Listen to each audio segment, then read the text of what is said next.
Bueno, vamos a terminar con esta última sesión del coloquio y voy a presentar al último ponente, que es Ignacio Pero Martín, catedrático en la Universidad de Zaragoza, catedrático de Historia Contemporánea. Ha sido director de los cursos extraordinarios organizados en esta misma Universidad de Zaragoza y obviamente profesor invitado en diversas universidades internacionales.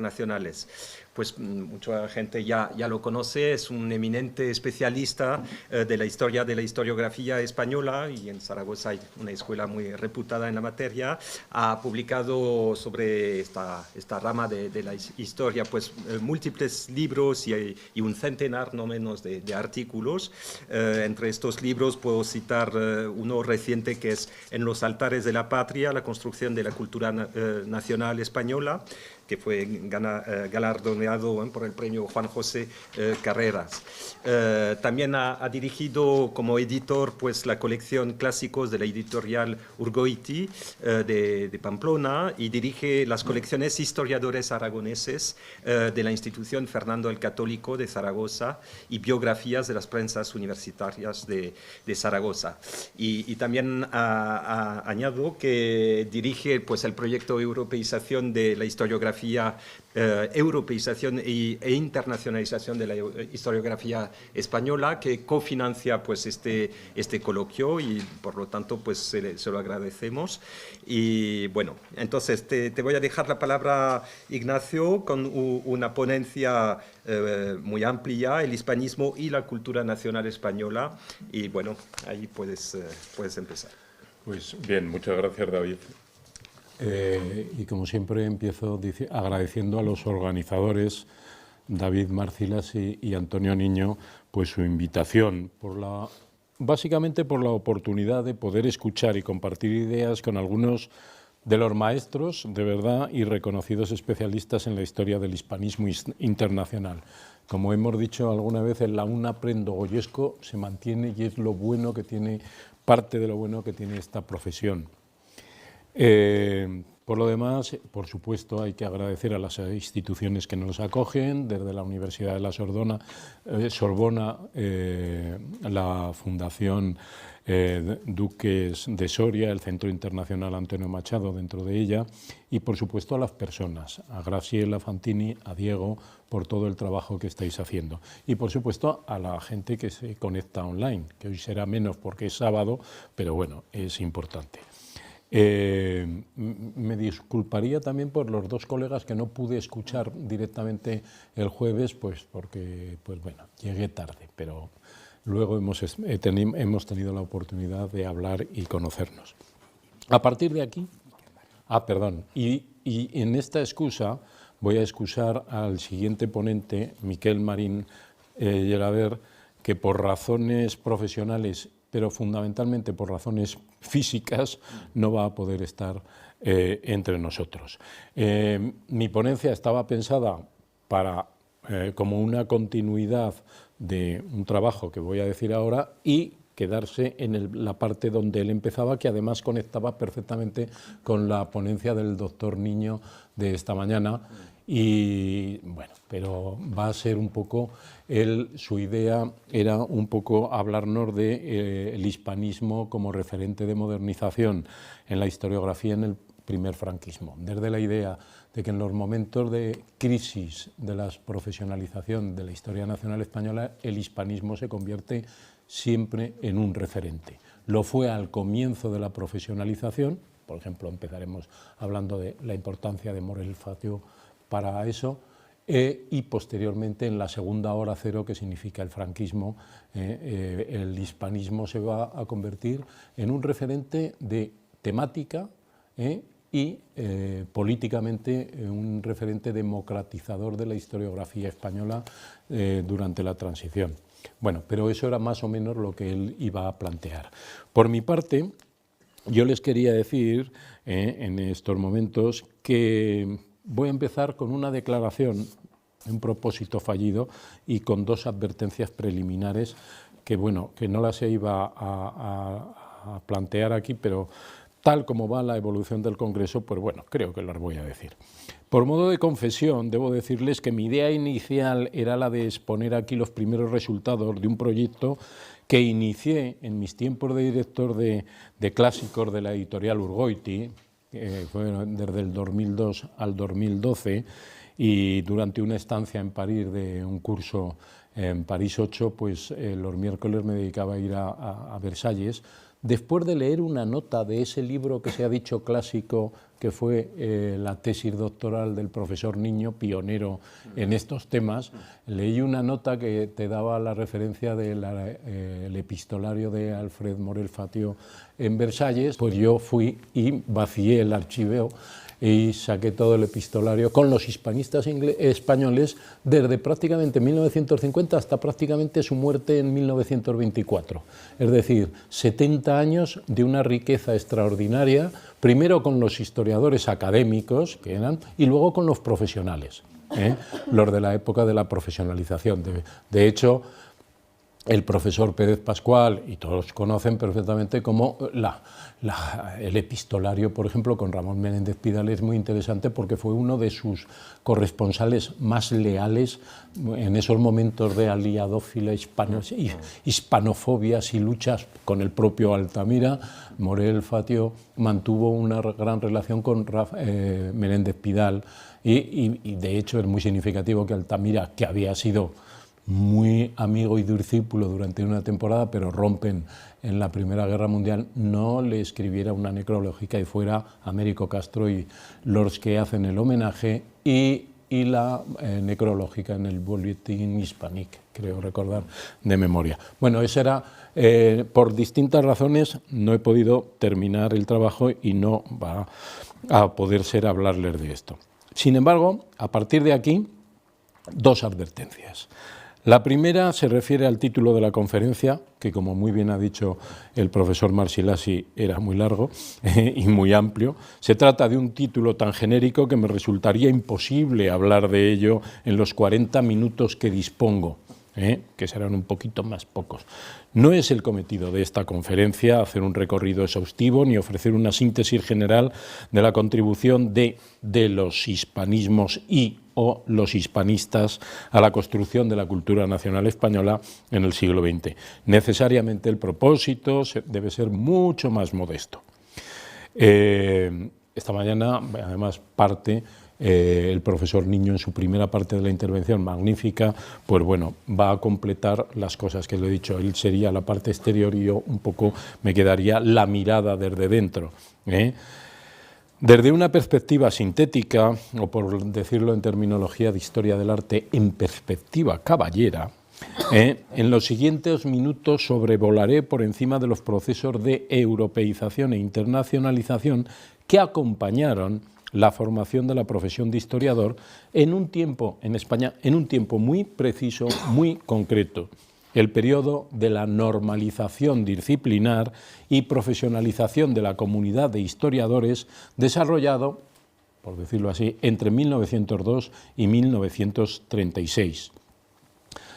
Es decir, apuntaré algunos de los resultados realizados sobre los inicios de la europeización e internacionalización en la centuria de 1900, que es el título del proyecto en el cual estamos embarcados y participamos con tres grandes líneas. Una línea sería la historiografía, otra sería el hispanismo, que estamos en ello, y otra sería la historiografía de la música, los discursos sonoros, pero que no vamos a hablar del tema. La segunda advertencia es de orden teórico y conceptual, y es que en la última década, siguiendo modelos de investigaciones análogas en otras historiografías mundiales, nuestras investigaciones de historia crítica de la historia sobre la cultura histórica y la cultura nacional española se sitúan en un marco teórico multidisciplinar, de referencialidad comparativa, de entrelazamientos o compenetraciones, penetramientos, diría María Zambrano, por citar a María Zambrano, que no se ha reflejado aquí. Intersecciones disciplinares, donde, por ejemplo, el hispanismo forma parte de las intersecciones disciplinares con el desarrollo de las disciplinas historiográficas. y donde la teoría de las matrices disciplinares se constituye en un soporte conceptual fundamental. Teoría de matrices disciplinares, teoría de la razón social, de la razón histórica de la sociedad, y donde la nueva filosofía de la historia y los nuevos teóricos con gente holandeses como Herman Pohl, la Universidad de Leiden es un centro fundamental para estos temas, Juhani-Matti Kukkonen, finlandeses y tal, el alemán Stefan Berger, nos están planteando los retos historiográficos importantes donde el hispanismo, la historiografía, tiene una perspectiva de ciencia de la materia, es decir, de conocimiento científico que integra el estudio de intercambio de investigadores, de formación de grupos, de proyectos transnacionales o celebración de congresos internacionales, que todo esto más o menos se trata desde distintas perspectivas. Tú ayer en tu exposición lo hiciste a nivel general y en otra parte, no solamente de ciencia de la materia, sino algo muy importante que es la cultura histórica como orientación, necesidades de orientación, es decir, la orientación vital y los intereses individuales a través de la promoción europea e internacional de los historiadores. Bien, luego hablaré brevemente de la cultura histórica siguiendo a las tesis de Rusen y de todos sus discípulos, porque la historia de la historiografía es una de las disciplinas más críticas que favorecen la autocomprensión del historiador y tiene unos desarrollos hasta la actualidad importantísimos a nivel internacional. Bueno, rápidamente, cultura popular, pero no lo voy a hacer, la imagen.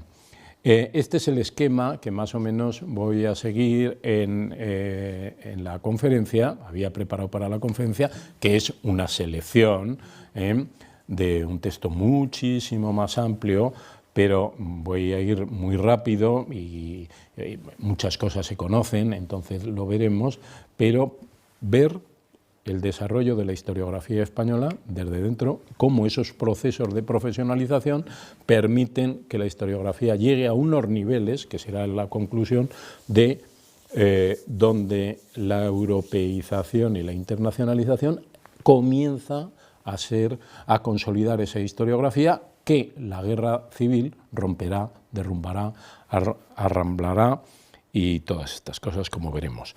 Sobre estos presupuestos, pues, me veo obligado a empezar con la definición de la cultura nacional, que es algo que ya he escrito varias veces en distintos sitios y sobre todo en ese libro, para recordar brevemente algo que todos conocemos, para recordarles que hasta 1939 la cultura en España se define por el concepto matriz de cultura nacional española y por una crononimia que abarca dos momentos axiales, suerte de parteluces cronológicos que establecen tanto coyunturas de internacionalización como procesos de institucionalización colectiva y espacios interiores de metamorfosis individuales, transformaciones, evoluciones, como ustedes lo quieran.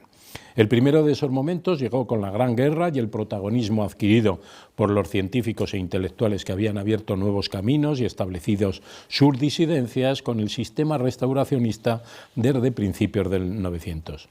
El horizonte cronológico donde yo voy a empezar mi intervención propiamente dicha es a partir de aquí, de la Gran Guerra. De hecho, mi colaboración en el libro que hablasteis ayer termina en el momento en que Lucien Febvre en la Universidad de Estrasburgo lee la conferencia sobre la destrucción de la cultura y todas estas cosas, y empezaré con esa referencia en aquellos momentos para decir que en los años 20 los historiadores españoles estaban acostumbrados a estas cosas. El segundo periodo está marcado definitivamente por el resultado de la guerra de 1936-39 y significará la ruptura traumática con la vida intelectual de aquellos tiempos de vísperas que fueron la década de 1920 y los años reformistas de la Segunda República Española.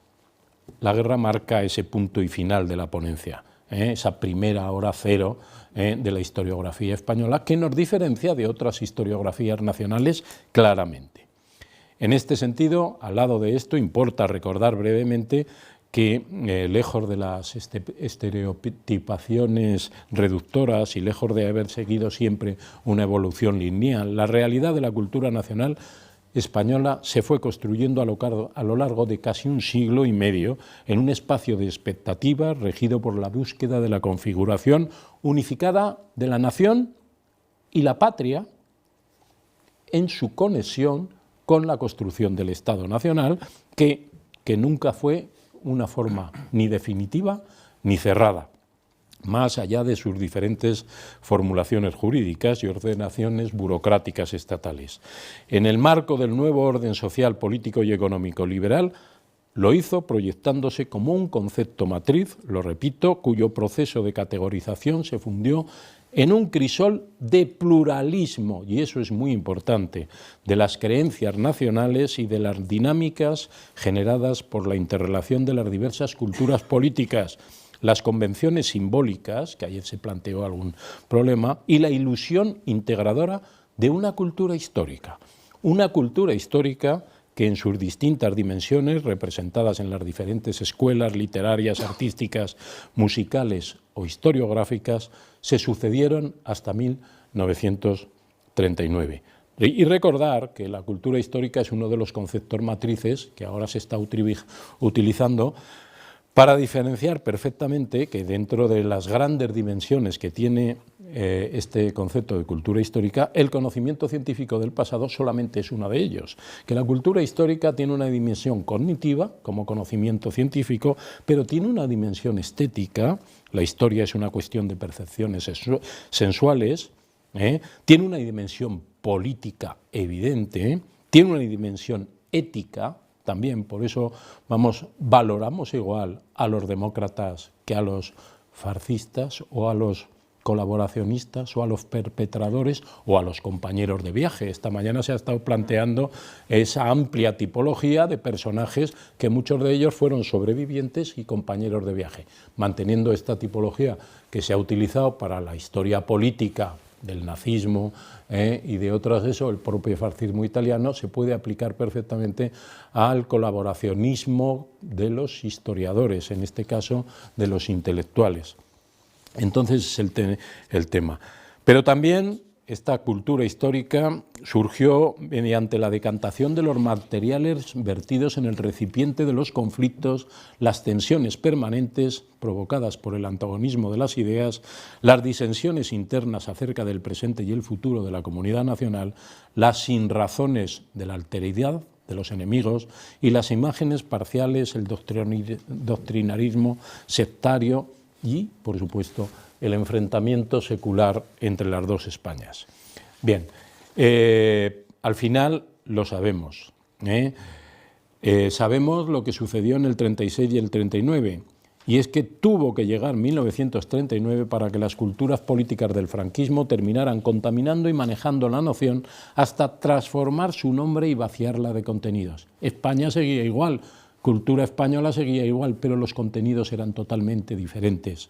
Frente al pluralismo y la heterogeneidad característica de la cultura nacional española en la España interior de la dictadura, se impuso en los siguientes 40 años la definición uniforme, exclusiva y unívoca de la cultura de la España nacional o la cultura nacionalista española. Habría comprensivos, habría intelectuales de todos, pero su visión era muy clara. Como diría, todo ello fue el resultado de un proceso de fascistización del Estado sobre la base nacional-católica y, como diría Gonzalo Navajas en uno de los homenajes dedicados al maestro José Carlos Mayner, la implantación impositiva de unas premisas ideológicas únicas sobre todas las demás. Pero claro está, como también conocemos, y se ha dicho aquí y se ha estado hablando, después del derrumbamiento y la anulación, la primera hora cero de la historiografía española, El atlas sentimental de la cultura nacional española pervivió dispersa en el territorio infinito del exilio, en las experiencias de los trasterrados, como ha explicado perfectamente la profesora Díez-Canedo, y en algunos sectores del hispanismo que mantuvieron viva la representación de su realidad hasta las mismas puertas del siglo XXI. Marcel Batallón llegaría en 1970, pero en 1939 no quería nada que ver, además un militante activo desde una perspectiva de izquierdas democrática. Pero bueno, ese es el tema. Mirando hacia atrás, así lo hacían con nostalgia y con melancolía Massaud, Buñuel o Sender. Y lo hicieron de manera similar los sobrevivientes de aquel grupo de historiadores que creyeron en Europa, en esta Europa, como un componente fundamental de la profesionalización de la historia. Américo Castro, fallecido en 1972, aquí olvidado por todos los que estaban aquí, en la gallina ciega, como decía Massaud. Pero Claudio Sánchez Albornoz, Millares Carlo, que se ha dicho esta mañana, Carlo, José María Óscar de Quí, que se han dicho, o el propio citado, que lo hemos citado varias veces, Salvador de Madariaga. Es decir, a fin de cuentas, todos ellos pertenecían a la generación principal de historiadores del tiempo de las escuelas históricas y de los maestros de la historia que pensaron en Europa, que creían en la circulación de las ideas y en la política de la historia, y que sin duda querían ser historiadores europeos siguiendo los modelos, luego lo repetiré, de sus maestros franceses y alemanes y de sus amigos hispanistas, que ya lo formaban todo junto. Fueron catedráticos e historiadores que vivieron la experiencia de la Segunda República, va a ser el punto de ida y vuelta, volveré luego a los años, pero siempre me situaré en qué hicieron en la Segunda República, pero por encima de todo fueron maestros de la historia española que desde la segunda década del siglo XX habían desarrollado la profesionalización, la europeización e internacionalización de la historiografía en contacto, vuelvo a repetir, con los principales hispanistas del continente y con los grandes maestros de la historiografía europea. En realidad, acostumbrados a los desafíos de esa historia en el mundo en ruinas, que es el título de la conferencia de Lucien Febvre al inaugurar el curso de 1920-1921 de Estrasburgo, esa Europa, esa historia en el mundo en ruinas que había dejado la Primera Guerra Mundial en la Europa de los años 20, que estaban acostumbrados a los vaivenes de la economía internacional y a las incertidumbres nacionales derivadas del advenimiento de la Segunda República el martes 14 de abril del 31. Estos historiadores adaptaron la vida y el trabajo al nuevo régimen político sin poder en ningún caso imaginar la destrucción imprevista o la destrucción manu militari que se aproximaría en 6 años.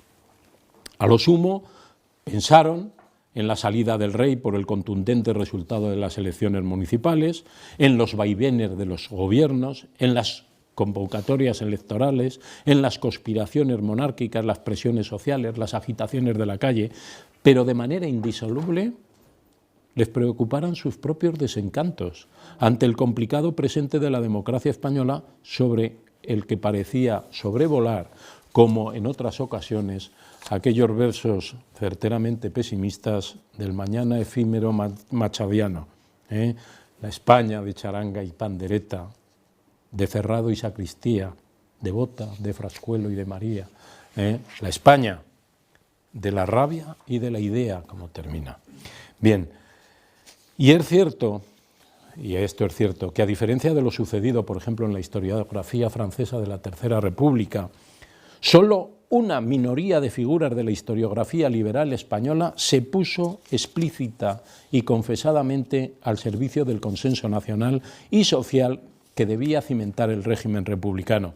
La mayoría de los catedráticos que vivían impregnados del conservadurismo ideológico universitario y seguían presos del pasado monárquico, aceptaron la Segunda República con flexibilidad táctica y pragmatismo político, diferenciándose del pequeño grupo de los que se opusieron visceralmente desde el principio. Al final terminaremos con esa tercera generación, que es la más formada todos están formados en Alemania, todos tienen una formación cosmopolita, todos tienen una formación alemana y, sin embargo, son los más políticamente radicales porque salieron fascistas, se hicieron fascistas básicamente los catedráticos.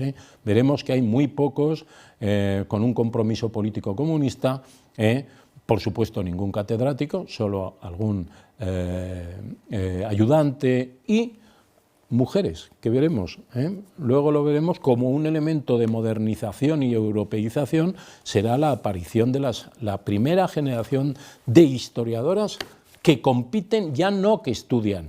Ayer, por ejemplo, Pérez Pascual, estuviste hablando de los primeros. Ahora estas mujeres llegan a competir y llegan hasta el final de oposiciones. Luego os diré una de ellas, pero que, claro, los tribunales eran masculinos y al final a la primera de ellas dijeron, pero ¿cómo va a salir titular? Y eso que Millares, Carlos, era el que lo apoyaba totalmente porque era su ayudante en paleografía en Madrid, pero eso lo adelantaré como un elemento de estos de modernización derivado de esta internacionalización. Evidentemente, vuelvo a repetir que solo una minoría sirvió, se creían convencidos republicanos y diferenciándose todos, eso sí, del pequeño grupo de los que se opusieron visceralmente desde el principio. Al respecto, parece claro que solo unos pocos catedráticos, catedráticos de historia, me refiero, general, del momento, tenían idea de la destrucción y de las conspiraciones. Esta mañana he citado a Pedro Sey Rodríguez, que sí que tenía idea porque desde el 14 de abril estaba conspirando, pero bueno, eso es otro tema. Y además era de literatura, de bibliología, entonces está.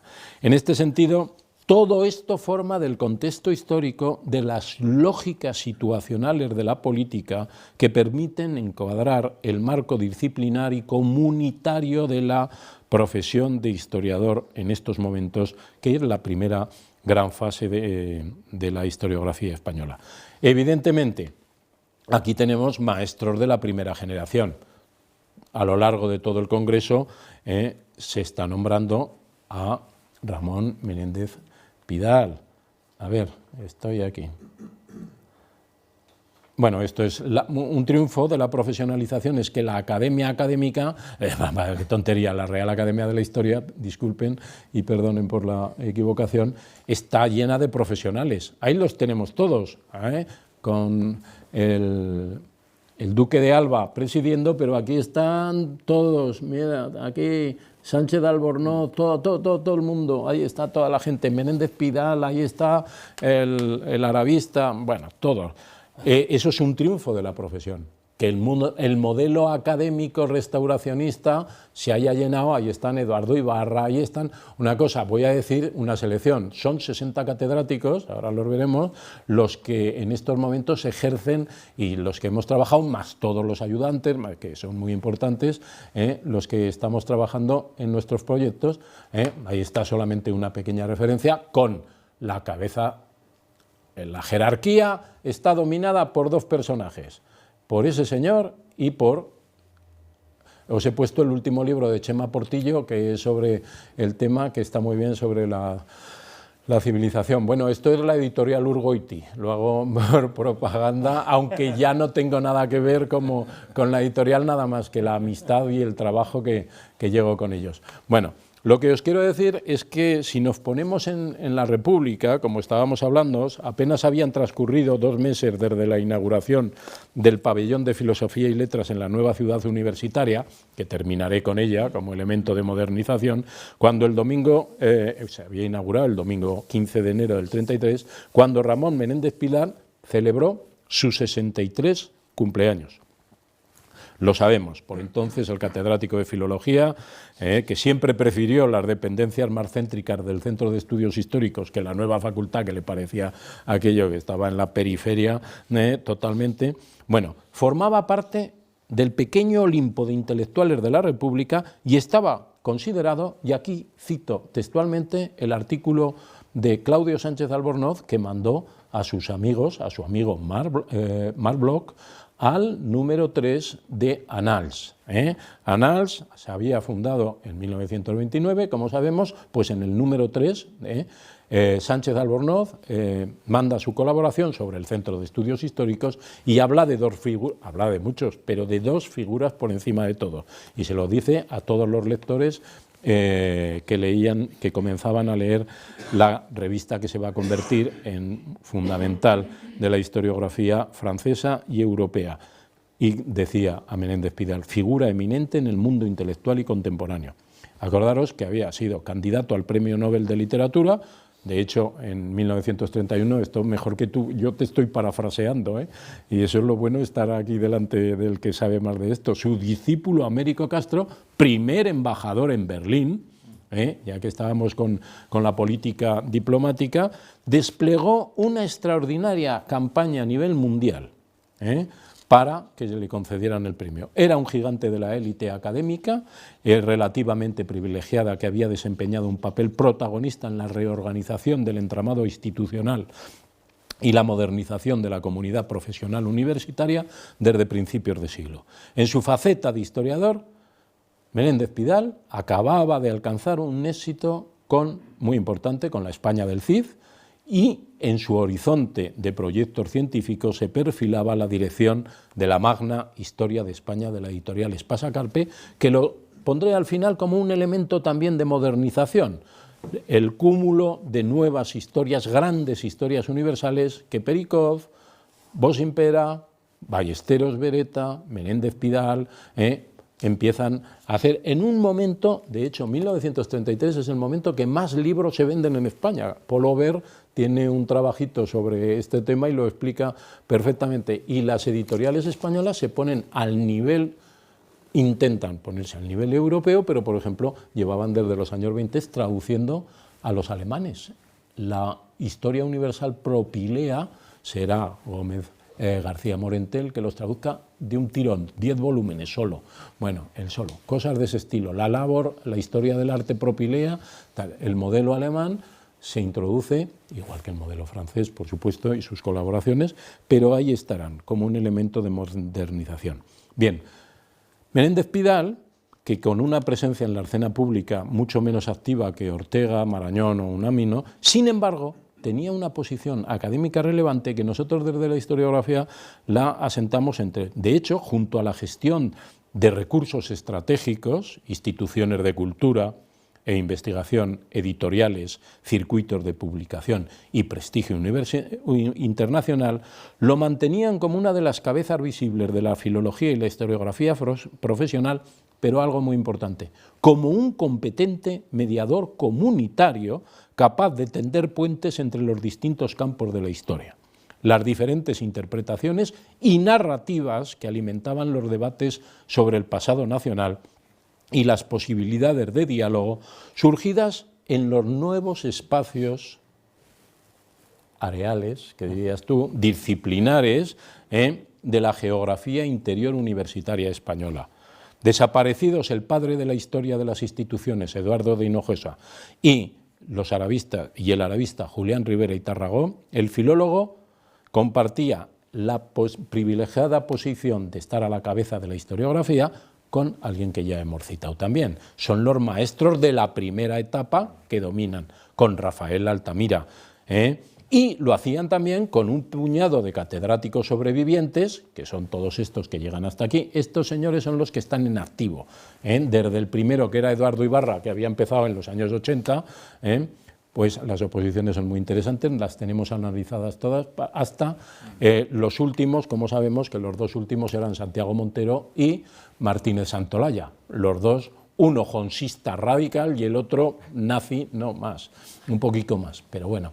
Pero eso será al final, cuando lleguemos ahí. Son los catedráticos y en sus procesos de profesionalización. Volviendo a Altamira, deciros que Altamira y Menéndez Pidal eran los maestros de la primera historia profesional que comprendieron la política de la historia, entre comillas, como un espacio de encuentro privilegiado e incorporaron a sus personalidades las virtudes epistémicas de la disciplina, puestas en circulación por las dos grandes historiografías nacionales del momento, la alemana y la francesa.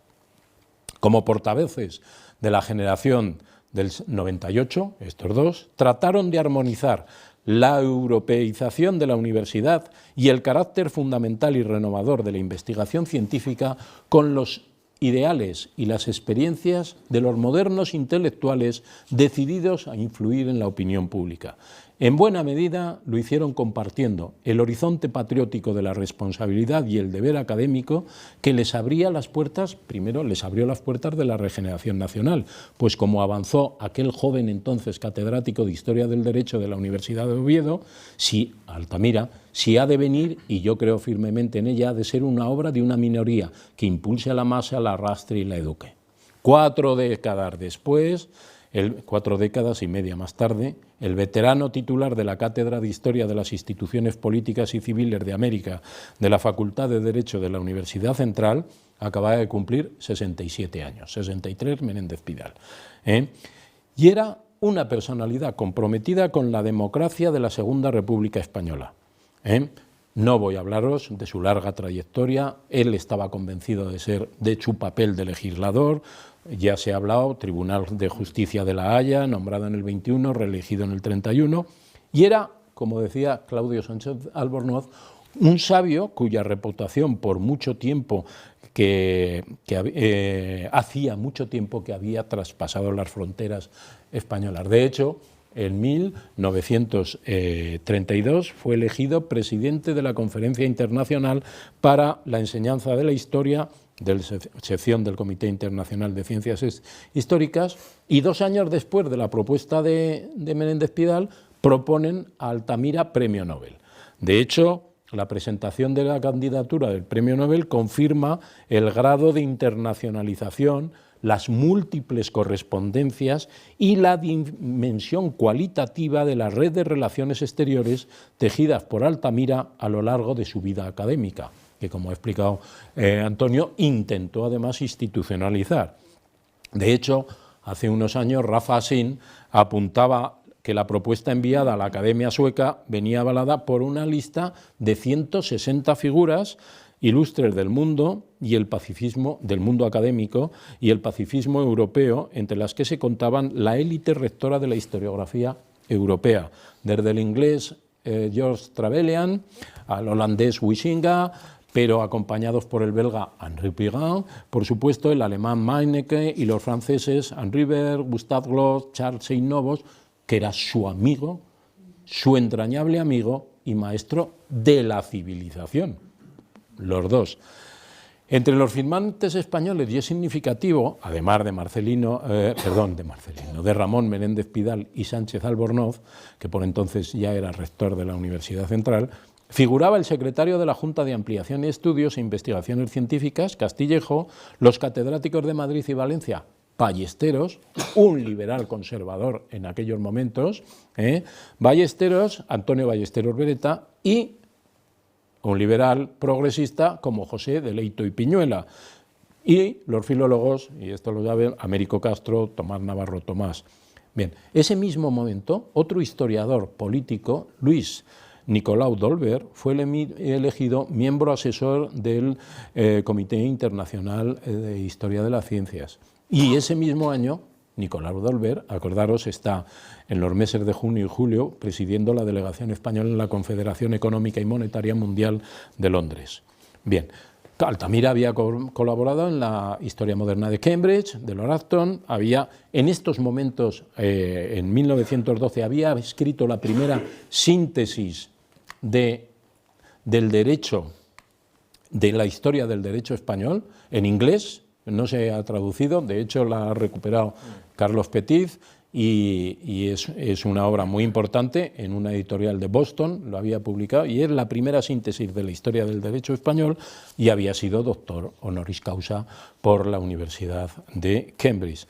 Pero no solamente eso, aquí Antonio Niño, lo tenemos el profesor Niño, discúlpame, doctor, el profesor Niño en un siglo del hispanismo, en ese libro magnífico, en un siglo del hispanismo, bueno, luego lo pondré, pero aquí solamente para que veáis la cantidad, los centros, ya que esta mañana ha planteado la cantidad de delegaciones y tal, pues los centros de internacionalización que se crean, perspectiva histórica solo, historiográfica y centros de investigación histórica que se crean en Europa.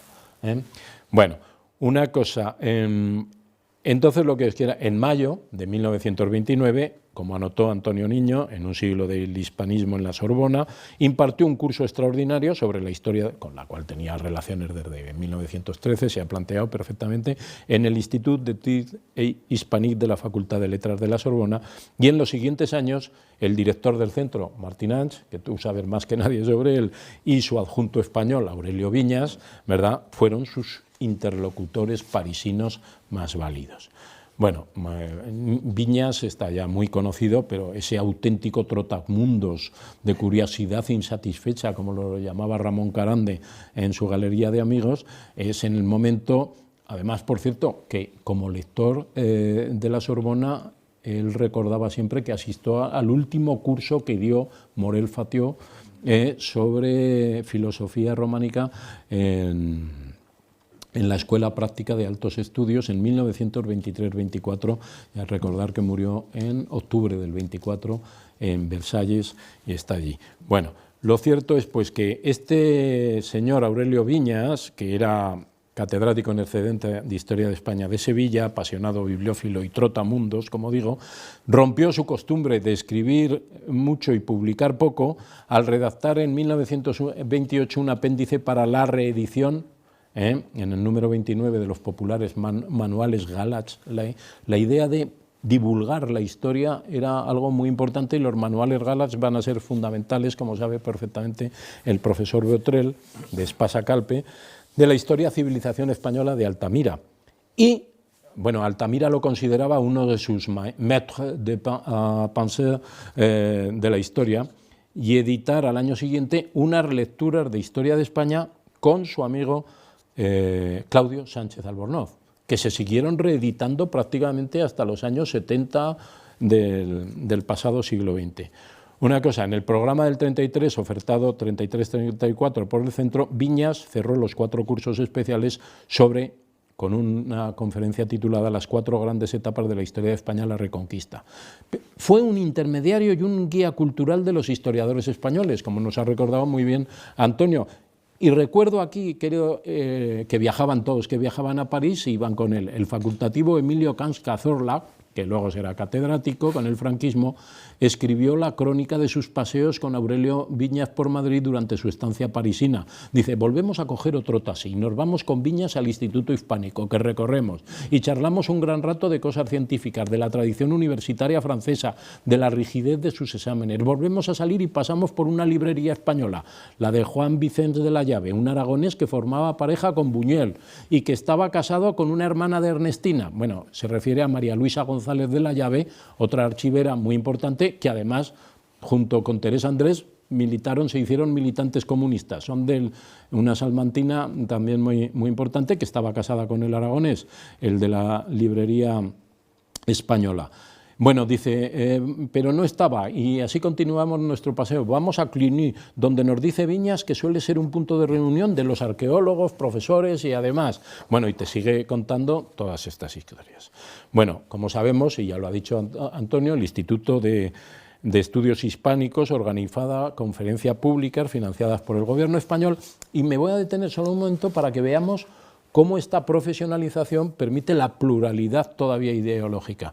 De hecho, estas conferencias y el análisis de las conferencias constituyen una dimensión específica del amplio espectro de escuelas disciplinares y de la heterogeneidad de campos de investigación desarrollados en el periodo de la profesionalización, pero también resultan indicativas de la densidad de la trama de relaciones discipulares, de los movimientos internos y mecanismos de reproducción del modelo y, sin duda, de la pluralidad ideológica de los profesores e investigadores que constituían la comunidad española. De hecho, además de poner de relieve las líneas de continuidad de la profesión, proporcionan informaciones sobre los incipientes procesos de cosmopolitismo, europeización e internacionalización promovidos por una historiografía periférica, que era la española, en el primer cuarto del siglo XX. En este marco institucional no debemos olvidar, y ahí lo he apuntado también, algo muy importante, que la colaboración con el establecimiento francés ampliaba los programas de formación exterior impulsados desde la JAE y el Centro de Estudios Históricos con la creación de la Escuela Española de Historia y Arqueología en Roma en junio de 1910, donde la presencia del director era casi, aunque era Ramón Menéndez Pidal, el importante era Joan Pilloan, que como sabemos también era un señor que viajaba por el mundo como quería, catedrático en California, en Columbia, en distintas universidades y el gran padre del Summa Artis, que empieza a publicarse en 1931, es decir, como gran modelo de esto. Bien, voy a saltar los cursos. Durante los cursos 31-32, como digo, concurren al instituto los siempre puntillosos filólogos, pertenecientes pero a la escuela de Menéndez Pidal, por eso...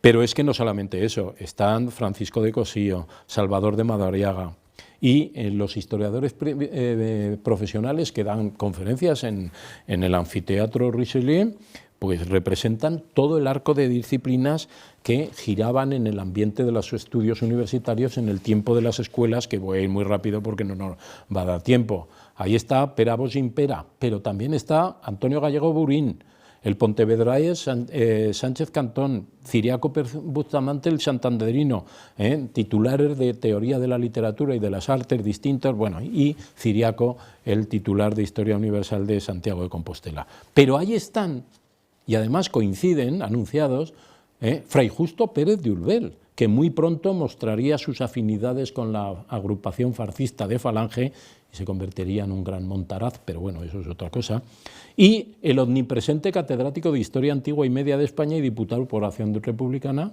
Claudio Sánchez de Albornoz, que es el momento en que en París da la conferencia sobre estampas de la vida en la Córdoba califal. De hecho, luego también volvería Sánchez Cantón, Enrique Lafuente, y lo utilizaba con Sánchez Cantón para enlazar con el tiempo de las redes internacionales, los distintos trabajos que hay sobre estos estudios, las biografías de todos estos autores, hispanismo y cosmopolitismo, como ya vemos en la portada del libro del profesor Niño,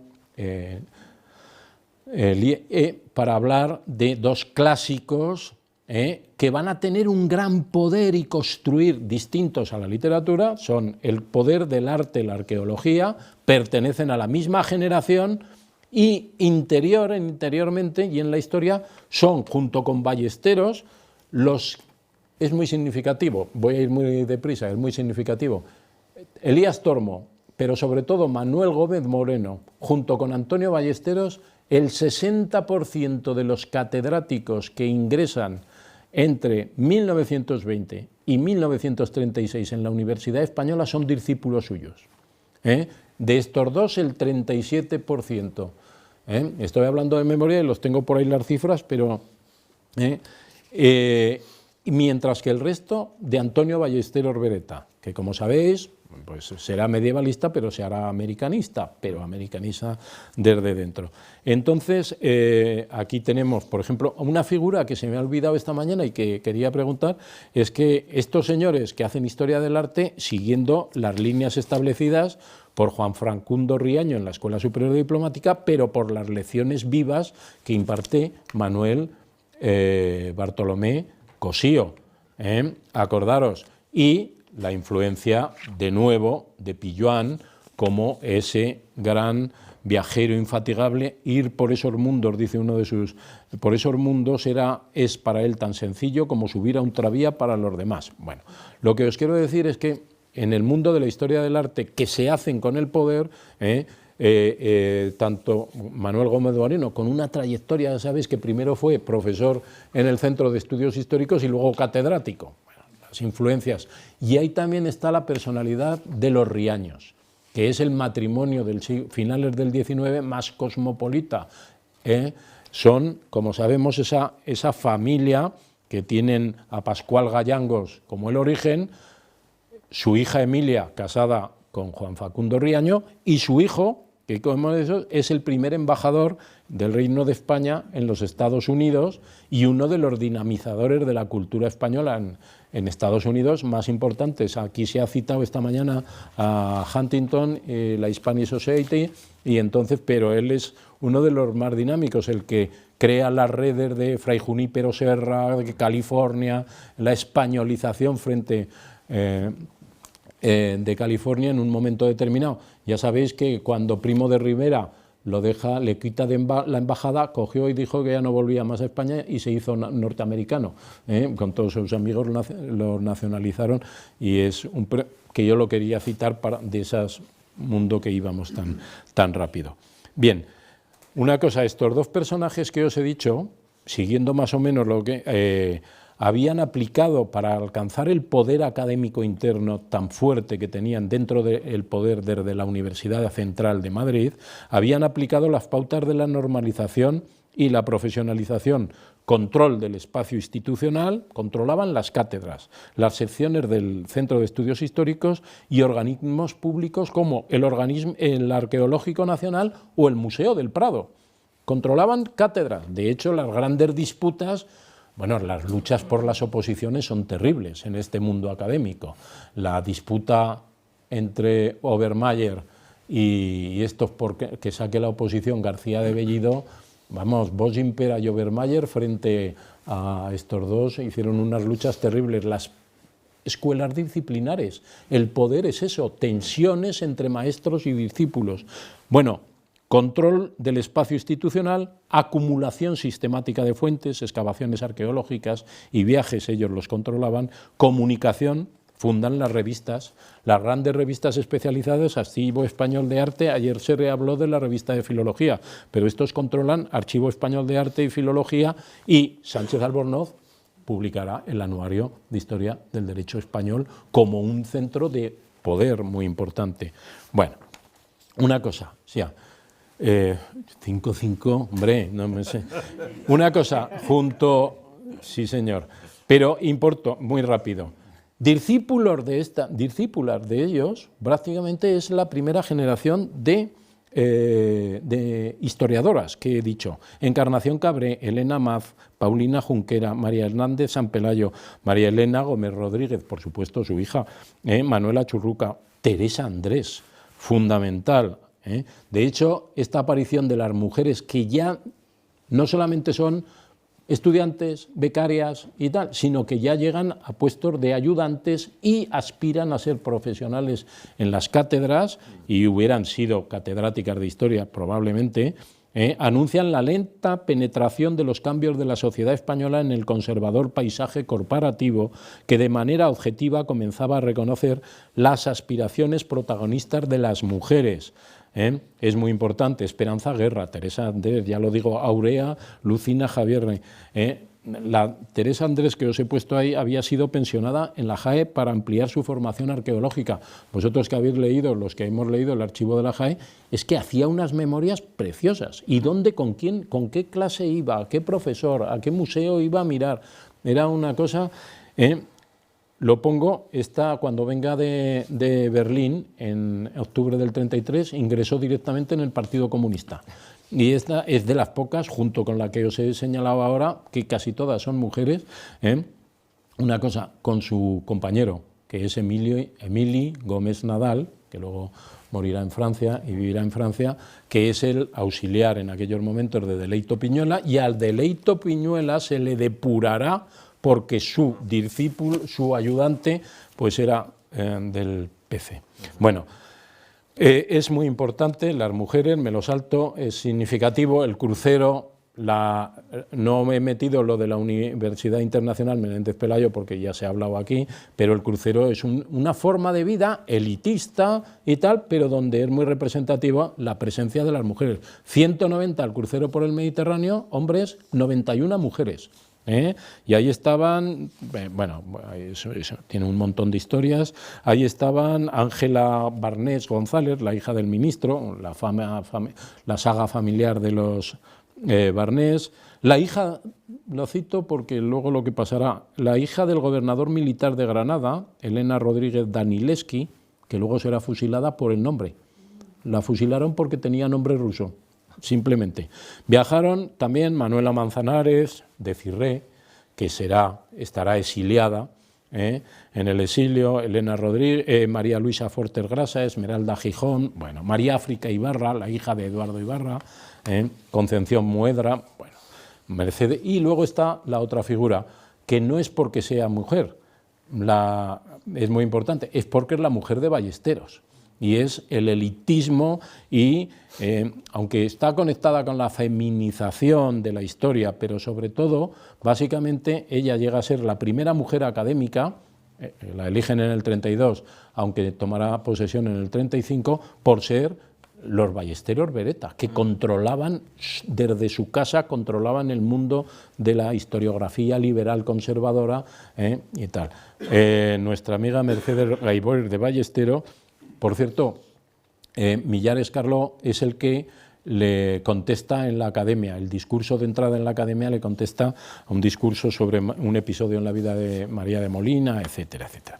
Bueno, la segunda generación, ya voy muy rápido, de maestros, personajes fundamentales, de todos, una representación. Bosch Gimpera, el gran maestro de la Escuela Barcelonesa de Arqueólogos, y Hugo Obermayer, los dos con formación alemana, entre otras razones porque Obermayer era alemán, entonces se había estudiado en Alemania, pero Bosch Gimpera en 1911 había publicado su tesis sobre la cerámica ibérica en alemán, publicada en alemán, leída en alemán, es decir, que parece que hablaba alemán. Bueno, Bosch Gimpera tiene muy buenos seguidores, que son Pericot, Serra y Alberto del Castillo, que es su último discípulo que entra, que también va a ser falangista de los quintacolumnistas catalanes, pero bueno, no os lo voy a contar. Acordaros que Bosch Gimpera en el 32 había publicado Etnología de la península ibérica, que lo había calificado como una obra maestra, pero que lo había cimentado su prestigio en los círculos internacionales. Y, mientras tanto, Obermayer, que desde la publicación del Hombre Fósil, que había sido un auténtico bestseller de la época, en el 16, en el 32 había publicado El hombre prehistórico y los orígenes de la humanidad. Obermayer, todos conocemos cómo llega aquí, el duque de Alba, la influencia, cómo le crean la cátedra de la historia primitiva en Madrid, cómo esa cátedra será objeto luego de lucha de Martínez Santolaya, Control en un momento, y será posteriormente defenestrado por los advenedizos, los ansiosos que llegan en los años 40 a las cátedras de arqueología, Martínez Almagro and Company, lo defenestrarán a Martínez Santolaya, que es ese señor que está ahí con un nazi. Bueno, es la generación enfrentada, lo he querido poner para recordar que es la generación mejor formada internacionalmente, todos con unas trayectorias.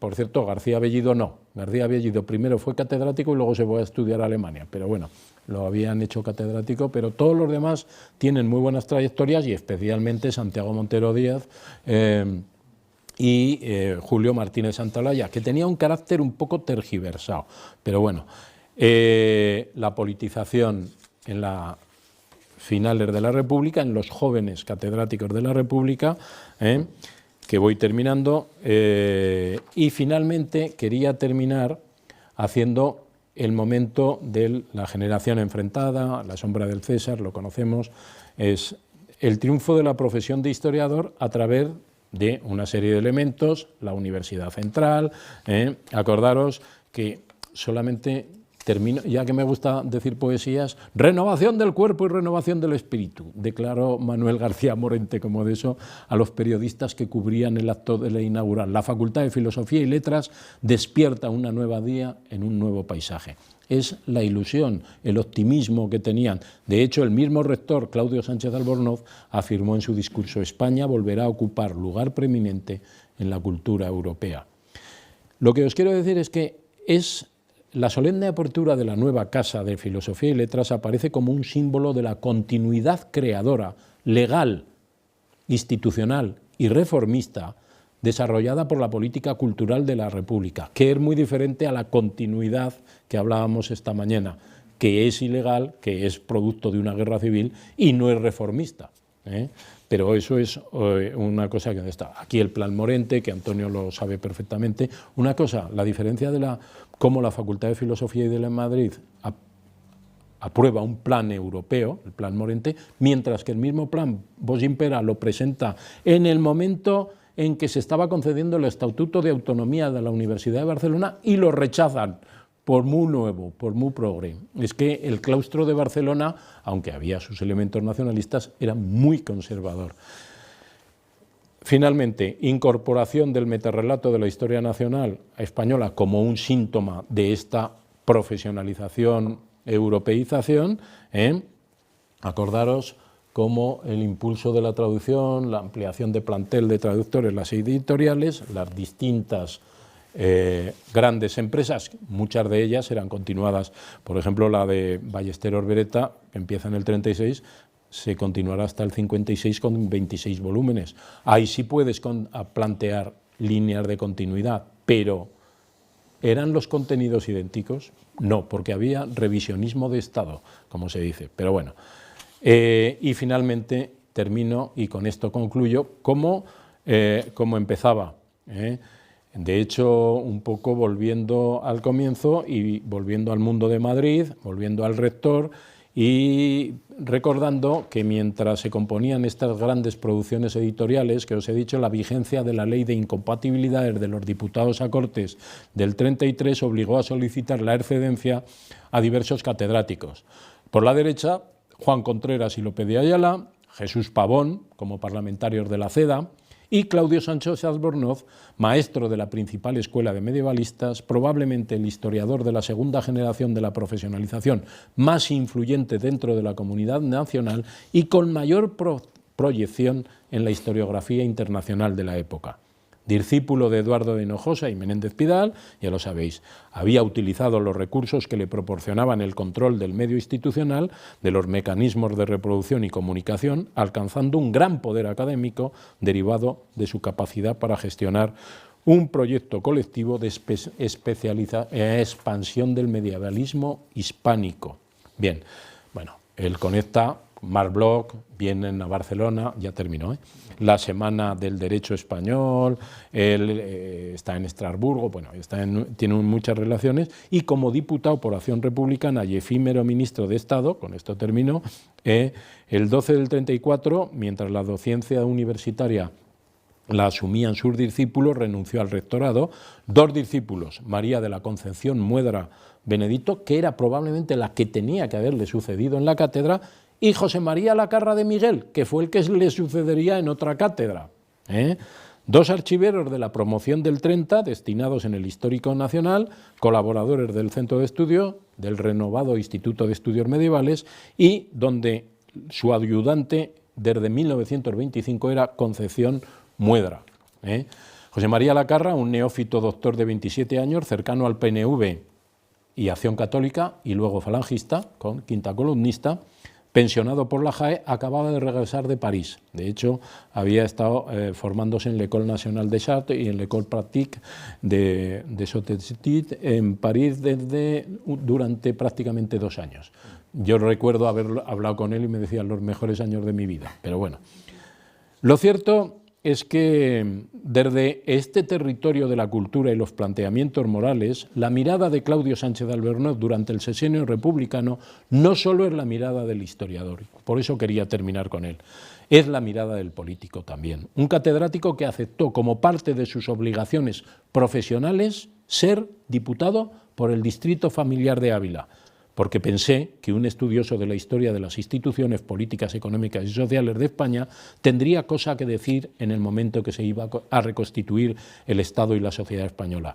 Heredero de una destacada familia de caciques, gamacistas y conservadores, abulenses e integrado por matrimonio en una familia de grandes terratenientes castellanos, la confianza personal de Sánchez Albornoz en los ideales de la democracia liberal, en diálogo constante con las virtudes cívicas de la libertad, la ética y la razón y el europeísmo, le hicieron comprometerse con la política de la Segunda República.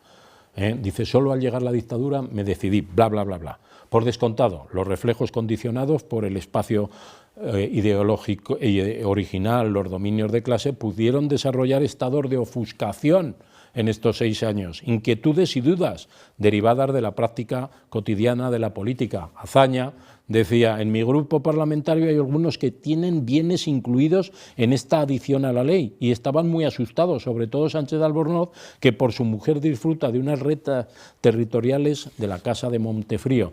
Y decía, bueno, la ley agraria bien, pero menos las tierras de mi mujer. Bueno, eso son cosas que Azaña en sus diarios dice, vaya republicano que tenemos aquí. Bueno, lo cierto es que en la España de la tempestad se desencadenó, como sabemos, el 18 de julio del 36, la naturaleza entera cambió y los corazones de los hombres se nutrieron con las pasiones de la violencia.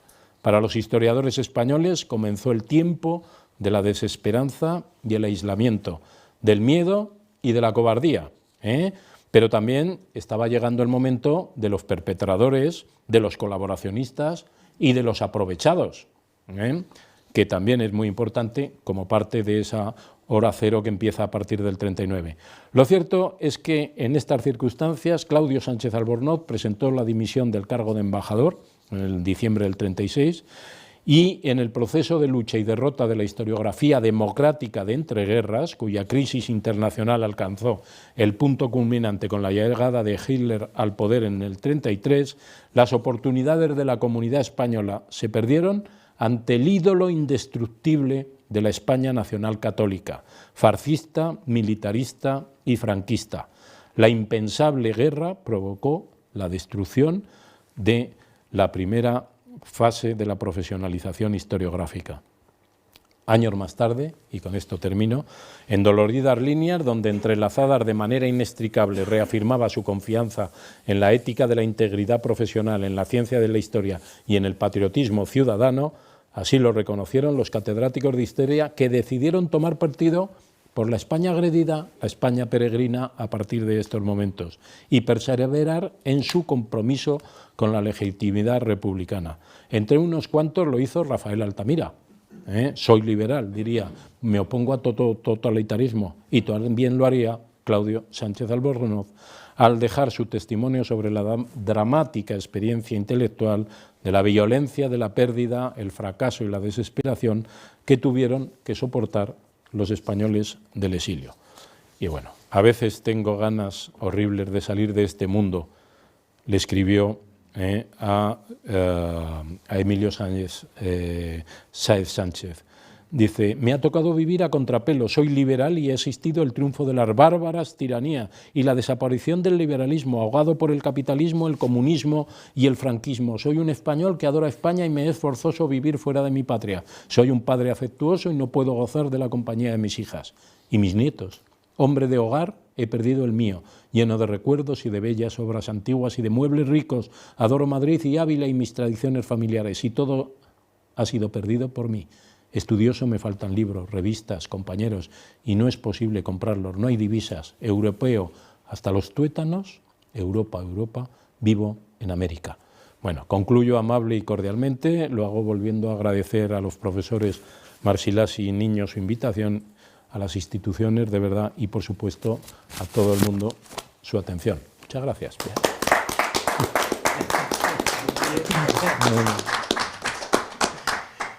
Bueno, perdóname por haberte apremiado un poco, Ignacio, pero sí, claro.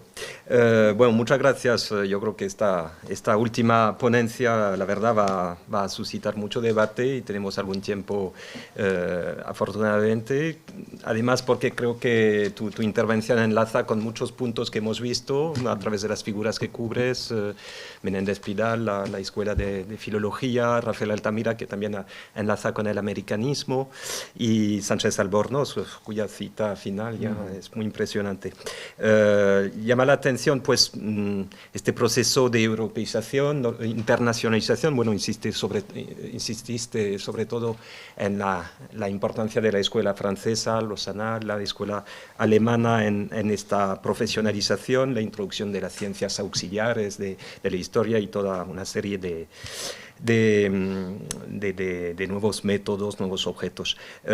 Llama la atención esa gran cantidad de profesionales que mencionas, que llegan a cátedras o que son auxiliares, y sobre todo las mujeres, que finalmente hemos visto entre nuestros las distintas ponencias, pues son muy pocas, son muy poco numerosas, sobre todo en ese primer tercio del siglo XX, y yo creo que es muy destacable a este nivel. Para lanzar el debate, yo tenía quizá una pregunta y paso la palabra a los demás después. Yo quería saber cuál fue el papel de esta primera generación, o sea, la del 14, o más bien salida de la Primera Guerra Mundial, en el naciente multilateralismo que finalmente participa de esta internacionalización de la cultura. Me estoy refiriendo a la Comisión de Cooperación Intelectual que nace en el seno de la Sociedad de las Naciones, que luego se convierte a los pocos años, nace allá a principios de los 20, y se convierte luego en Instituto de Cooperación Intelectual de la Sociedad de las Naciones, que es el antecedente de la UNESCO finalmente. Y bueno, que fue determinante tanto para crear redes científicas, redes intelectuales, como en este proceso de internacionalización de la cultura. Entonces, sé que hubo muchos hispanoamericanos que participaron, pero también españoles. Entonces, ¿qué hay de estos historiadores? Perdóname, no sé los historiadores españoles que participaron, que supongo que Antonio será el que nos lo pueda decir en estos momentos. Pero de estos que he citado, ¿quién estaría? ¿Salvador de Madariaga o qué?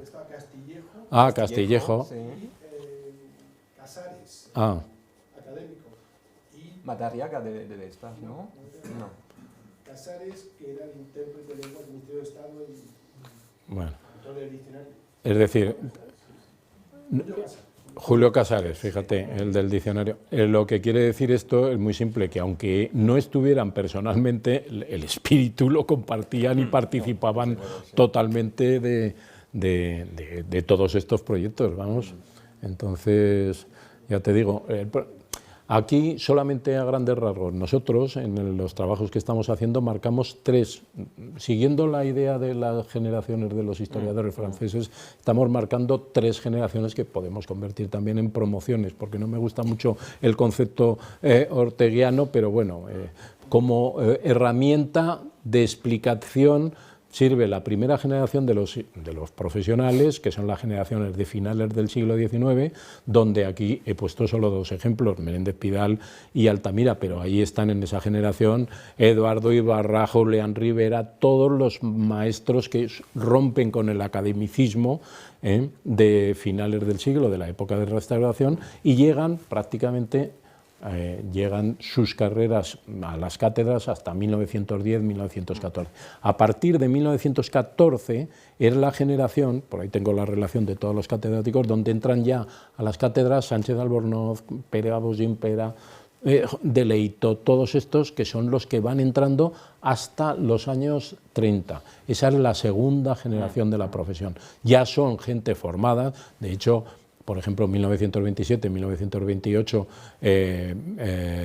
Claudio Sánchez Albornoz, que es un personaje muy reconocido, no duda en volver a Viena a estudiar con Alphonse II y a hacer sus viajes y a seguir trabajando, porque ellos están ya, la internacionalización es un proceso no de salir o ir a una institución, sino de integrarse, de integración en la historiografía europea.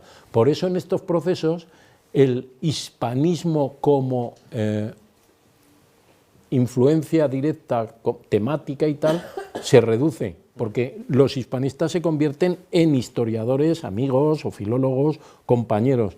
Ahora los maestros son maestros, Henri Pirán, Alphonse II, son maestros arqueólogos, los alemanes, Mollendorf, toda esta gente donde estudian ellos, Smith, por ejemplo, toda la teoría de los círculos que desarrollará Vos-Impera en la etnología de la prehistoria es la traducción de su maestro alemán y traída aquí en España. En este sentido, ¿qué pasa? La influencia que tiene, por ejemplo, por poner un ejemplo, Alfred Morel Fasseu en la historiografía académica de la Restauración es absoluta. Es un intermediario cultural que además filtra porque él hablaba alemán, como era de la zona de... y había estudiado en Alemania, ya se lo habían llevado cuando todavía no era erudito, sino que querían que fuera comerciante, él había estudiado en Alemania. Bueno, él, por ejemplo, filtra todas las informaciones de la historiografía alemana, toda la producción alemana sobre Carlos V, pues la filtra Morel Fatio. Porque los historiadores españoles entonces prácticamente muy pocos, salvo los clausistas y filósofos, hablaban alemán, no se forman en Alemania, se formaban en Francia, la influencia era francesa y la recepción de la historiografía alemana en el siglo XIX es a través del filtro francés y uno de ellos, un gran pope, es Morel Fatio, y otros también, pero Morel Fatio. Esto cambia. En la profesionalización, ya, ¿cómo se llama? Este señor que tenemos ahí, Claudio Sánchez Albornoz, Bosch Gimpera, toda esta gente, es que van directamente a Alemania, aprenden alemán directamente y se saltan el filtro francés. En ese sentido, el hispanismo francés es importante, pero ya no nutre de temáticas y contenidos. Cosa que, por ejemplo, cuando llegue, que era lo que iba a hablar Miguel Marín, la modernización otra vez, el elemento francés es fundamental a partir de los años 50 y 60. El hispanismo francés vuelve a ser, como el hispanismo británico para los temas de la guerra civil, como estábamos hablando, el hispanismo francés vuelve a ser fundamental, cuando Tuñón de Lara y todos estos, Paco Ibáñez, el Olimpia de París, 1969, todos los jóvenes españoles están ahí, pero es que poco después se van a Po, y Po se convierte en un elemento. Ahí conociste a todas las generaciones estas. Tú eras un jovencito de... Bueno, el profesor Botrel, yo le estoy aquí tuteando, por favor. Y ahí estaban lo que hablábamos, Eloy Fernández, toda la generación que van a reformar la historiografía española en perspectiva democrática. Los jóvenes, Moncho Villares, todos estos que están en Po. Y es a través de la influencia de Francia y el hispanismo francés. De Manuel Tuñón. Bueno, Manuel Tuñón, pero bueno, Manuel Tuñón, porque Noel Salomón lo pone allí. Y claro, entonces se crea como elemento modernizador. Es un momento donde hay unos que están estudiando en Cambridge, donde están los Fusi y toda esta gente, esos van a traer la corriente británica, pero el hispanismo se convierte en un elemento modernizador de temáticas, todas las temáticas nuevas de la religión. Por ejemplo, Daniel Vichy-Genevois, la historia de género, la historia de la mujer, la introduce aquí. Daniel, por ejemplo, Isabel Moll introduce todo lo que es la historia de la familia, pero a través de Peter Laslett, Cambridge, el grupo de historia moderna de Cambridge, la demografía histórica. Esa es la idea que yo quería plantear. En los momentos de mayor profesionalización, la influencia del hispanismo no es que sea menor, es que es de otra manera. La interconexión disciplinar es de otra manera. Esto es cambiando todo lo que hay que cambiar. Por lo menos es la idea que yo tengo, luego probablemente esté equivocado. Como decía Michael Bentley, cuando el tema de la ideología y la historia. Contra menos ideología, mejor historia. Cuando la ideologización llega, la historia, que siempre ha existido, en el revisionismo de Estado, lo que estábamos viendo esta mañana, en el franquismo, la primera historiografía franquista es pura propaganda. Pura propaganda. Por mucho que los hombres sean los mismos y los nombres de las cátedras sean idénticas, pero las cosas no son... desde la perspectiva de la construcción de la materia, no son iguales. A ver, preguntas, entonces, Aurora, te pasamos el micrófono. A ver, Aurora. Que no tenía ni idea de eso. Por eso que está muy bien. Que así, me llamó la atención. Quería yo preguntar, por ejemplo, si Luis Nicolau Dolbert tiene un estudio en México, no recuerdo ahora de qué, bueno, los 50s, un estudio, bueno, muy penetrante sobre Fray Bernardino de Sahagún, que no se había hecho así con esa... Es que él es un especialista en el mundo medieval. Sí, sí, sí, pero quiero decir, eso se recupera, interesa en España, llega esa información frente a otras especialidades de los hispanistas, todos estos que han mencionado, este tipo de estudios ya pues, muy metidos en la cultura. Bueno, pues sí, en la etapa de la llamada evangelización y el estudio. Para los medievalistas, por ejemplo, para los medievalistas que contribuyen a la normalización historiográfica sí que les llega. Por ejemplo, antes he citado a José María Lacarra como el último discípulo. José María Lacarra, que llegará a la cátedra y tal, será uno de los historiadores medievalistas que contribuyan a la normalización de la historiografía a través del método. Gente como ese sí que recibe estas cosas, otros no tienen. Las vías, muchas veces se mantienen las vías primeras, y esto no sé si son a nivel personal. Muchos maestros, por ejemplo, Bosch Impera mantiene sus líneas de eso con Perictode, pero a nivel personal, porque han sido maestros y discípulos. Pero no, vuelvo a repetir, cuando llega Salvador de Madrid, cuando vuelven en los años 70, pues se dan cuenta, primero que esto ha cambiado mucho y que ellos no tienen hueco en esa España. Nicolau d'Olwer, que es un escritor de historia, un poco no un profesional de la historia, porque él tenía otras cosas y además estaba en las cátedras no estaba en cátedra de historia, pues esas cosas supongo que llegarían a los medievalistas, pero a los profesionales. Emilio Sáenz, por ejemplo, Claudio Sánchez de Albornoz mantenía la correspondencia con discípulos que más o menos de esto, pero claro, Claudio Sánchez de Albornoz es el único medievalista español que va a Italia, a los grandes congresos italianos del medievalismo. ¿Cómo se llaman esos congresos? ¿Cómo te acuerdas? ¿Cómo se llaman los congresos italianos de los medievalistas de los años 50 y tal? Bueno, pues es el único que invitan, no invitan a ningún medievalista de aquí, ¿eh? Pero, por ejemplo, Lacarra, que se vincula a los sectores que se dan cuenta de que hay que evitar la propaganda y dicen, vamos a recurrir al método, nos quedamos en el método. La interpretación ya da igual, por eso los medievalistas que hacen fuentes y todas estas cosas. Tienen que venir ya los modernistas en la década de 1950-1960, cuando empiecen, y los contemporaneistas que dan el salto. Como dice, esa generación fatigada. La fatiga de una generación es un artículo por ahí, es una frase de Jaume Vicent Vives, donde dice que, pero eso coincide con el cambio que se está produciendo en toda Europa. Por ejemplo, los medievalistas alemanes, Meinecke y los que le suceden, los neohistoricistas, están cambiando hacia la historia contemporánea. ¿Por qué? Porque hay que explicar el pasado inmediato. ¿Por qué nosotros tuvimos Hitler? Hay un salto de gente que hacía medieval, medieval es en los años 20, junto con la arqueología y la prehistoria, las áreas de la profesionalización, las especialidades por excelencia. Moderna es un poco, contemporánea nada, muy poquito, y es a partir de los años 50 y 60 cuando empieza el auge de la contemporánea, pero como a nivel europeo. Vamos a explicar qué ha pasado, por qué esta Segunda Guerra Mundial. Vamos, no sé si de eso, pero Nicolau d'Olwer pues fue importante en aquellos momentos, pero luego prácticamente es que se dedicó a la política. Claro. Otra pregunta.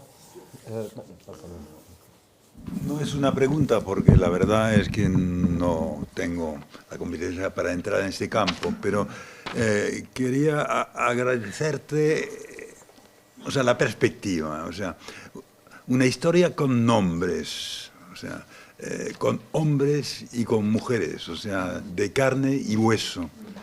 Una historia humana como la que pretendía Pierre Vilar, ¿no? Y una historia sensible. Y yo creo que en nuestros planteamientos muy a menudo es lo que falta. O sea, tenemos por formación la propensión a prescindir, ¿no?, de los hombres para solo ver las corrientes, lo que queda. Y entonces en ese quehacer, esa construcción de un mundo complejo, creo que hay que tener más en cuenta de lo que solemos hacer a esa dimensión humana, no solo esto. Te lo quería agradecer. Gracias, Jean-François. Aurora, yo te quería hacer también, es que una de las preguntas que me podías haber hecho era, y que era la que pensaba que me ibas a hacer, Ramón Iglesias Parga, porque es uno de los que se hace comunista, de ser totalmente compañero de Santiago Montero Díaz en las Jons, se desencanta y se hace comunista, y por eso tiene que salir al exilio, y luego se convierte en el personaje que tú has hablado, que es un gran personaje. Es un gran historiador, que Moncho Villares lo están recuperando, en Galicia lo están recuperando, y todas estas cosas, pero hay otros que se me han olvidado, muy olvidados. Por ejemplo, José Almoina y su mujer, Pilar Fidalgo, que escribe una cosa en Burdeos preciosa, que no se ha traducido, que ahora lo estoy intentando traducir, así que te lo pasaré para que lo veas, que es una joven madre en las cárceles de Franco, que por cierto la portada se la pintó Picasso. Entonces, una joven madre en las portadas de Franco, y que es magnífica, porque es un testimonio hecho de los 7 meses que estuvo. Ella la meten a la cárcel por es una maestra que está casada con un socialista, que es José Almoina, que lo habían nombrado cónsul en Burdeos, y en Burdeos él, mientras está, como es historiador también, que es gallego, y tú lo conoces perfectamente, pues él escribe un librito que vamos a reeditar ahora mismo, que es La peripecia póstuma de Goya, que se publica en México en 1944 y no se había reeditado nunca más.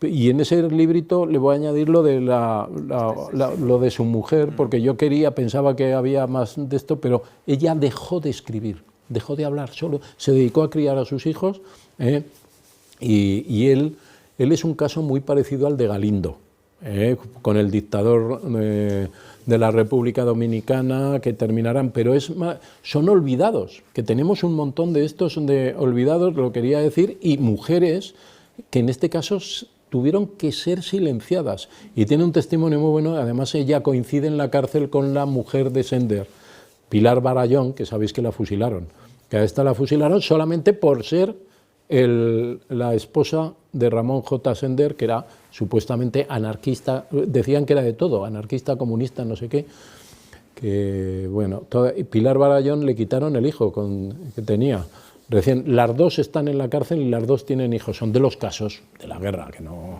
tampoco de eso, pero en el caso este que nos ocupan, ellos dos salieron al exilio, estuvieron una vida y fallecen en México, después de República Dominicana fallecen en México. Y así, y Ramón Iglesias era muy amigo de ellos también, y entonces Parga, pero es muy significativo porque, claro, comunistas era Núñez de Arenas, pero en el tiempo de la República dejó de serlo, porque había sido fundador, y pocos más, 4, Emilio Gómez Nadal, y buscando entre auxiliares, ayudantes. Lo que sí que penetra en el mundo de la politización de los catedráticos es el fascismo. Eso es. Hay un montón de colaboracionistas, quintacolumnistas. Ahora el libro de Carlos Piris sobre el quintacolumnismo es muy interesante, pero en los archivos, ya que no estamos, aparecen allí todas sus confesiones y todas estas cosas. Álvaro del Castillo, gente que ha pasado como demócrata de toda la vida y menos, como por ejemplo José Camón Aznar, cosas de ese estilo, que parecían, y otros muchos que no voy a citar en estos momentos. Muy bien. ¿Alguna otra intervención? Bueno, entonces, muchas gracias. Bien. Antonio, te propongo venir y cerramos claro. el coloquio. Bueno, con sí, estas sí. palabras, no puede quedarse. O no, mejor recuperamos el micrófono, porque sí, lo llevo. así eres tú quien lo tienes. Sí. No sé si tienes que quitar. Gracias. Voy a quitar esto. Dame un segundo, a ver si localizo. Así ahí aparece. Check.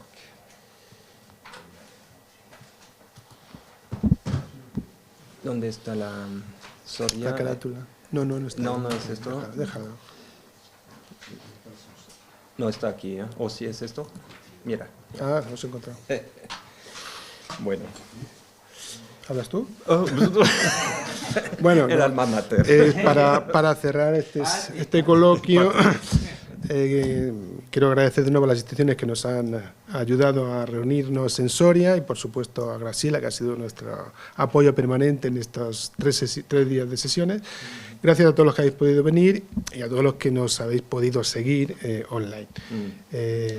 Y bueno, anunciar que, por supuesto, Claro. haremos un esfuerzo para que en el plazo más corto posible los textos de estas ponencias se conviertan en un libro colectivo. Así que todos estamos comprometidos a redactar una versión final y publicable de nuestras intervenciones, claro. Claro, y hacer circular la información entre nosotros. Creo que a base de los debates, de los intercambios, pues se pueden enriquecer mutuamente. Y decíamos cómo entregar los textos. Bueno, iremos precisando, pero algo como al final del verano, o sea, sí, y ¿eh? Con las normas, sí, desde luego. Pero la idea sería publicarlo este otoño, sí, o sea, en el 2023. Bueno, y entonces, muchísimas gracias a todos. ¿Sí? Respecto a las normas, según la editorial. Claro, por eso lo vamos. Según las editoriales, la norma es que ponga la editorial donde vayamos a publicar el libro. Desde luego. Muy bien, pues gracias de nuevo a todos y hasta la próxima. Bueno. Jean-François. Tengo una misión especial, ¿no?, de parte del presidente de la Fundación Duque de Soria, que no ha podido desplazarse a Soria. Y como... No, que va. Sí. Sí, para la grabación. Para la grabación.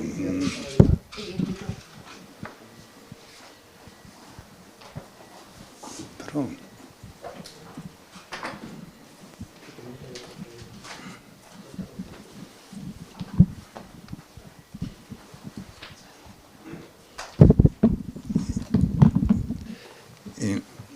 Sí, don Rafael Benjumea, presidente de la Fundación Duque de Soria, no ha podido desplazarse a Soria y me ha pedido, como patrono de la Fundación, les dirija algunas palabras de agradecimiento. O sea, agradecimiento por su presencia, primero, en Soria, y más aún por la labor desarrollada, ¿no?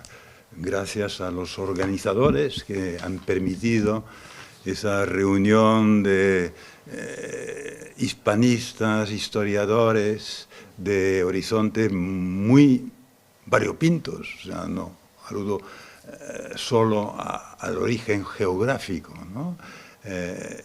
Y agradecer también, claro, a Graciela y a Diego y a su empresa que nos ha permitido comunicar, no sabemos con quién, pero desde luego con mucho más personas de las que aquí están presentes.